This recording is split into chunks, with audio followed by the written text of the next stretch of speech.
నమస్తే సాయిరామ్.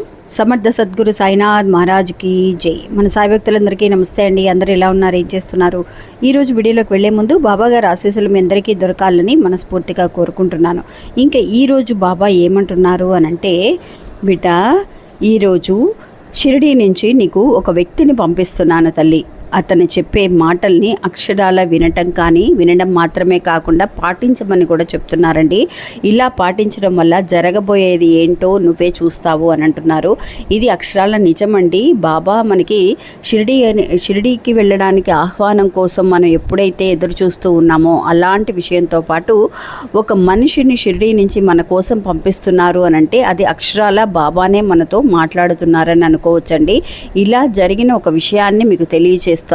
ఇంకా వీడియోను పూర్తిగా చూడండి ఫ్రెండ్స్. వీడియోలోకి వెళ్ళడానికి ముందుగా మన ఛానల్ ఇదే ఫస్ట్ టైం చూసేవాళ్ళు అయితే కనుక సబ్స్క్రైబ్ చేసుకోండి ఫ్రెండ్స్. వీడియో నచ్చితే ఒక చిన్న లైక్ చేయండి. ఇంకా వీడియోలోకి వెళదాం. బాబా అన్నట్టుగా అండి, షిరిడీ నుంచి అంటేనే మనకి షిరిడీ అంటేనే నిజంగా బాబా ఎప్పుడైతే మనకి షిరిడీ నుంచి వెళ్ళాలన్న ఒక కోరిక కోసం ఎదురు చూస్తున్నామో, అందుకోసం ఒక ఆహ్వానాన్ని పంపిస్తే చాలు అని ఎదురు చూసే వాళ్ళందరికీ కూడా షిరిడీ నుంచి బాబా ఒక వ్యక్తిని పంపిస్తున్నారు అని అంటే నిజంగా ఆ బాబానే స్వయంగా మన ఇంటికి వస్తున్నారని అర్థమండి. ఎందువల్లనంటే ద్వారకామాయిలు అంటే షిరిడీలో బాబా ఉన్నప్పుడు తమ భక్తుల కోసం ఆయన వెళ్ళలేని పరిస్థితుల్లో ఎవరో ఒకరిని ఆయన పురమాయించేవాళ్ళండి, అంటే పంపించేవాళ్ళు అక్కడికి. ఒక భక్తురాలు డెలివరీ సమయంలో డెలివరీ అవ్వడానికి కష్టపడుతూ ఉన్న సమయంలో వాళ్ళ ఇంట్లో బాబా విభూది అనేది ఉన్నా కూడా అది కలిపి ఇద్దామనుకొని ఆయన వాళ్ళ తండ్రి గారు ప్రయత్నించినప్పుడు వాళ్ళ ఇంట్లో బాబా విభూది కూడా సమయానికి ఉండదు. అలాగా ఆ విషయం తెలుసుకున్న బాబా మా విభూదిని ఇచ్చి పంపిస్తారండి ఒక ఆయనకి. అలాగా ఒక గుర్రపు బండి మీద పురమాయించి పంపించడం, అతని దగ్గర డబ్బులు లేకపోయినా సరే డబ్బులకి నువ్వు ఇబ్బంది పడాల్సిన అవసరం లేదు, నువ్వు నీ దగ్గర ఎంత ఉంటే అంత డబ్బులతోటే వెళ్ళిరా అని చెప్పి ఒక గుర్రపు బండి మీద ఒక భక్తుడిని పంపించడం, అంటే విభూదిని వాళ్ళకి చేర్పించడానికి. ఇది మీరు ద్వారకామాయిలో అంటే బాబా షిరిడీ గురించి తెలిసిన వాళ్ళందరికీ కూడా మీకు అర్థమయ్యే ఉంటుంది. అలాగా ప్రతి విషయాన్ని అంటే ప్రతి భక్తుడికి ఏదైతే అవసరమో అలాగా అది ఖచ్చితంగా మన దగ్గరికి చేరవేస్తారనమాట. అలాగే ఇప్పుడు ఎవరైతే ఈ వీడియో చూస్తున్నారో వాళ్ళందరి కోసము కూడా ఖచ్చితంగా బాబా మీకు ఎలాంటి ఒక సమస్యతో మీరు ఇబ్బంది పడుతున్నారో అలాంటి సమస్యను తీర్చడం కోసమే మనకి ఒక వ్యక్తిని పంపిస్తున్నారు అని చెప్తున్నారు. అలాగే ప్రాక్టికల్గా ఇప్పుడు జరిగిన ఒక విషయం ఒక భక్తురాలు, నాకు తెలిసిన ఒక ఆవిడ, అక్క మీరు ఎన్నోసార్లు షిరిడీ వెళ్ళొచ్చారు కదా, ఎన్నిసార్లు వెళ్ళారు, ఎలా వెళ్ళారు అని ఆవిడ అడుగుతూ ఉండేదండి. అంత మేము అనుకున్నామమ్మా, చానాళ్ళు అనుకునే వాళ్ళం, అది వెంటనే కుదరలేదు, కొంచెం టైం పడుతుంది, కానీ టైం పట్టినా కూడా బాబా ఖచ్చితంగా ఎప్పుడు పిలవాలో ఆయనకి తెలుసు, ఆహ్వానం అనేది మీకు వస్తుంది అని చెప్తూ ఉండేదాన్ని.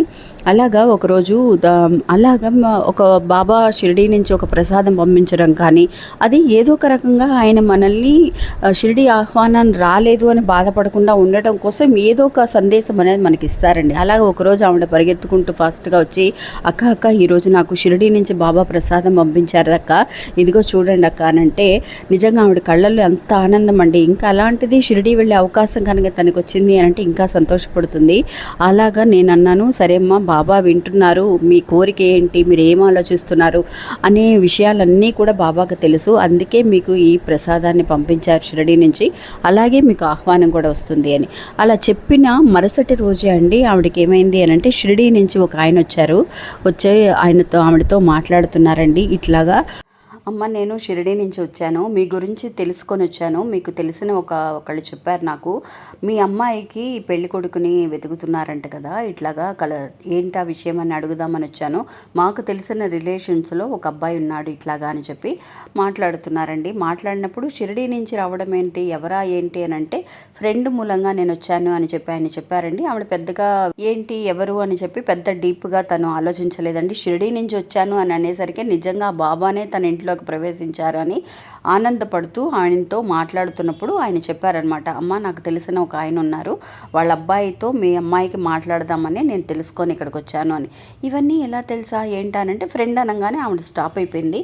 ఇంకా లేదు సార్ మా అమ్మాయి ఇట్లాగ డిగ్రీ చదివింది, మేము ఇట్లాగా చూస్తున్నాము అని అంటే, అబ్బాయి కూడా చాలా మంచోడమ్మా, మంచి ఉద్యోగంలో ఉన్నాడు, నేను వాళ్ళతో మాట్లాడతాను అని చెప్పి ఆ అబ్బాయి ఫోటోను కూడా వాళ్ళకి చూపించారండి. చూపించినప్పుడు అబ్బాయి బాగానే ఉన్నాడు, వాళ్ళ ఫ్యామిలీ కూడా బ్యాక్గ్రౌండ్ కూడా అంతా బాగానే ఉంది అని చెప్పేసి మాట్లాడినప్పుడు ఆయన బాబా కూడా ఇంకొక విషయం చెప్పారండి.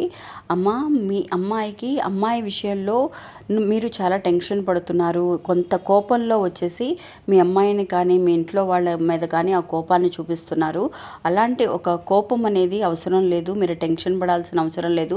మీరు బాబాని నమ్ముతున్నారు కదా, బాబా చూసుకుంటారు, నిదానంగా ఉండండి, టెన్షన్ లేకుండా ఉండండి, కోపంలో ఎవరిని కూడా ఏ మాట కూడా అనకండి. అయ్యో తర్వాత ఇంకొక అమ్మాయి ఉంది, ఆ అమ్మాయికి ఎట్లా పెళ్లి చేయాలని ఆలోచిస్తూ భయపడుతున్నారు, అలాంటి భయం అంతా అవసరం లేదు, చక్కగా సాఫీగా జరుగుతుంది. బాబా ఉండంగా మీరు టెన్షన్ పడాల్సిన అవసరం లేదు. అంతేకాకుండా బాబాకి మీరు ఎన్నో రకాలుగా అభిషేకాలు చేస్తారని, పూజలు చేస్తున్నారని, అన్నదానం చేస్తున్నారని నేను విన్నాను, మీ ఫ్రెండ్ ద్వారా విన్నాను, నాకు తెలుసు. కానీ ఇప్పుడున్న టెన్షన్లో మీరు అవన్నీ చేయడం అనేది మానేశారు. అంటే ఆ పిల్లకి మ్యారేజ్ అవ్వాలి అన్న టెన్షన్లో ఇంకా నేను ఎన్ని పూజలు పరిహారాలు చేసినా కూడా నాకు జరగలేదు, ఇంకా ఇహ మీదట నేను ఇవన్నీ చేసి ఏంటి ప్రయోజనం నాకు అన్న ఒక విరక్తితో కొంత మానేయటం అనేది జరిగిందమ్మా మీరు. కానీ ఇలాంటి సమయంలోనే మీరు చెయ్యాలి. ఏది చేసినా కూడా మనస్ఫూర్తిగా కోపం లేకుండా చక్కగా ఒక్క ముద్ద మీరు ఒక దానం చేసినా కూడా, అంటే కొంచెం ఎవరికైనా సరే ఒక 10 రూపాయలు దానం చేసినా, కొంచెం అన్నదానం ఎవరికైనా చేసినా కూడా అది 10 ఇంతలు తిరిగి వచ్చే సమయం ఇది. మీ విరక్తి కానీ మీ ఆందోళన కానీ నాకు అర్థమైంది. అందువల్ల మీరు ఇలాంటి విషయాలు ఆపాల్సిన అవసరం లేదు, ఎందులోనూ సందేహం అనేది అస్సలు అవసరం లేదు. బాబా మీకోసమే నన్ను పంపించారని అనుకోండి అని చెప్పి నిజంగా బాబా చెప్పినట్టుగానే ఆవిడకి అనిపించిందండి. ఎవరికైనా సరే ఇలాంటి ఒక సందేహం వస్తుంది, విరక్తి అనేది వస్తుంది. మనం ఎన్నో ప్రయత్నాలు చేశామక్క, లైఫ్లో విసిగిపోయాను నేను, నాకు ఎలాంటి ఒక మంచి జరగలేదు అని చెప్పి మనం మంచి చేసే విషయాలన్నీ కూడా ఒక్కొక్కసారి ఆపేస్తూ ఉంటాం. గుడికి వెళ్ళేది ఆపేస్తూ ఉంటాం, వారానికి ఒకసారి వెళ్ళేవాళ్ళం, నెలకు ఒకసారి వెళ్ళటం చేస్తాం, అభిషేకాలు కానీ అన్నదానాలు కానీ దానం చేసే వాళ్ళ మీద వరకు ఇట్లా జరగకపోయేసరికి విరక్తి అనేది కలుగుతుంది. అలాంటి విరక్తి అనేది మనకి రాకూడదు అనటం కోసమే బాబా ఈ వ్యక్తి ద్వారా ఆవిడకి తెలియచేశారండి.